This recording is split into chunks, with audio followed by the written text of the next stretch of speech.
So we're all supposed to get an electric vehicle. Isn't that going to be fun? It's not a bad idea. I have no particular love affair with the internal combustion engine, but we'll get into a minute my stipulations for what an electric vehicle needs to do before I'm even going to think about buying one. But the whole of the Liberals' green plan revolves around ideas like we can all just easily switch over to electric vehicles and there won't be any notice. You won't feel any change in your lifestyle or your pocketbook or anything like that. But it's just fantasy. Like most of the Liberals' green plan, it's just make-believe. Joining me today is my friend Lorrie Goldstein from the Toronto Sun. I'm Lorne Gunter from the Edmonton Sun. Lorrie, would you think about buying an electric vehicle? Not right now, because they're more expensive than a conventional building, and they don't have the range. Consumer Reports said in 2019 advised people living in cold climates, if you're going to buy an electric vehicle, get twice the range that it advertises, so you don't get stranded out in the middle of a snowstorm. In other words, batteries. The problem with batteries is they decrease power in the cold.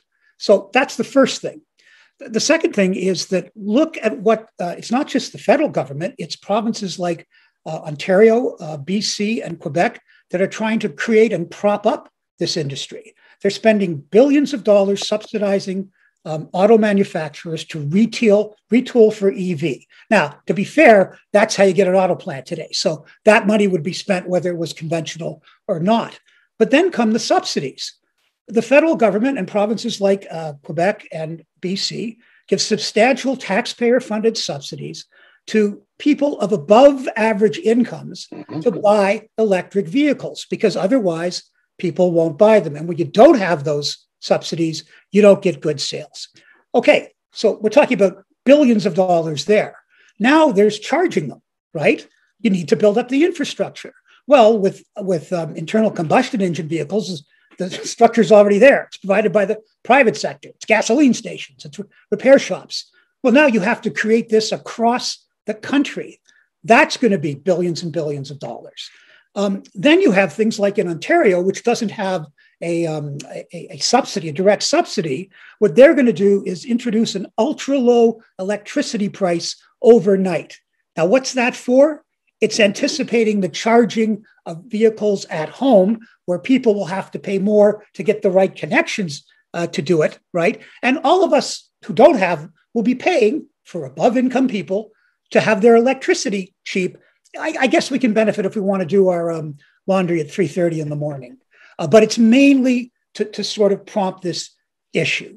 And then the Ontario government, when the Liberal government in Ontario was in power, they talked about their cap and trade plan. And in it, their numbers said that EV vehicles were an expensive way to reduce emissions. There were much cheaper ways to do it. For example, improve the environmental footprint of conventional fuels, that you would get a much bigger bang for your buck if you make the conventional product as clean as it can possibly be. So when you combine all these things, what is it, Lorne? It's that they're not ready for prime time. It's just the wind and solar power. They will someday, but it's not today. It's the window dressing that advertises the dress for sale. And when you go into the shop, there are not only no dresses. I mean, there are no racks to hang dresses on. There's no change room. There isn't a cash register. It's all very hollow.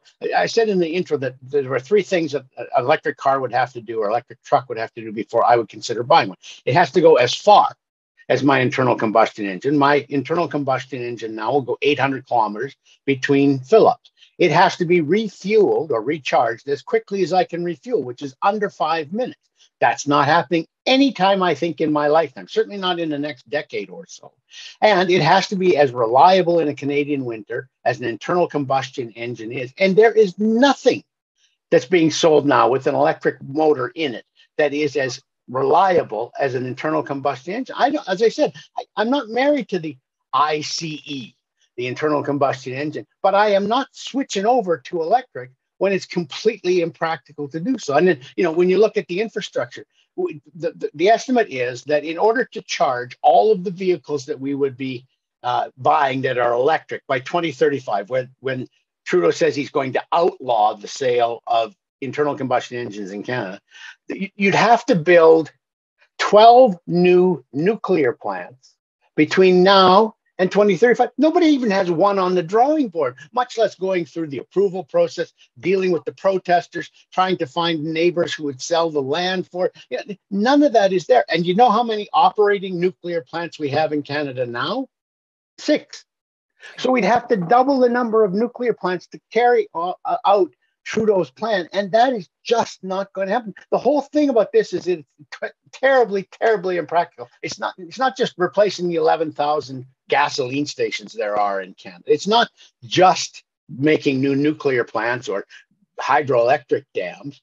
It's changing all of those things, because the electric car is very different, much more different than it appears on the outside. And so I just think the whole thing is terribly impractical. Well, look, there's a whole bunch of practical problems too. In Canada, we're relatively good in terms of we don't have a lot of coal-fired electricity, but we do have some.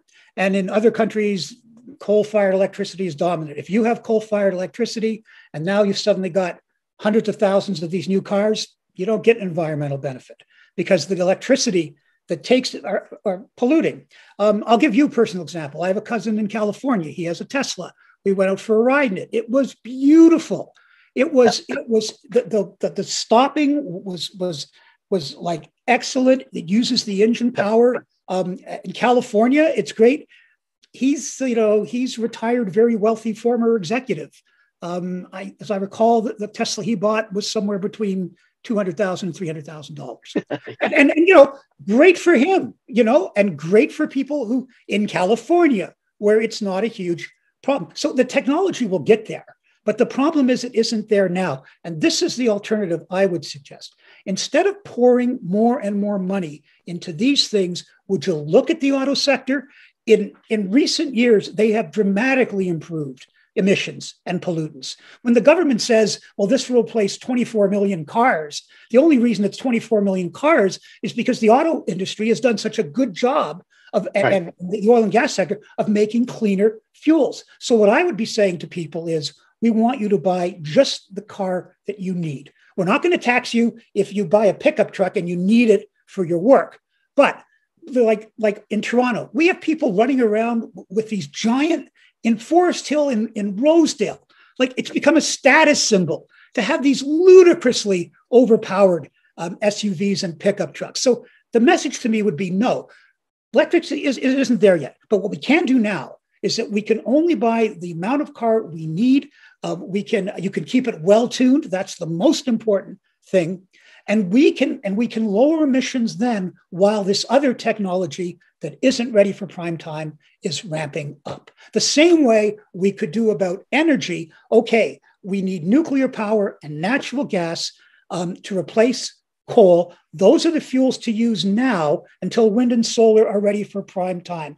They're not. But what they do instead is that they are trying to create a market where the technology isn't ready. And so how many billions of dollars we're going to waste on that, particularly in Canada, where you have to have reliable heat, you have to have reliable transportation. We're a big country, we're a cold country, we're a relatively isolated country. We're not like Europe where you can drive across the entire country in less than a day. I think it could be a disaster. It really could be.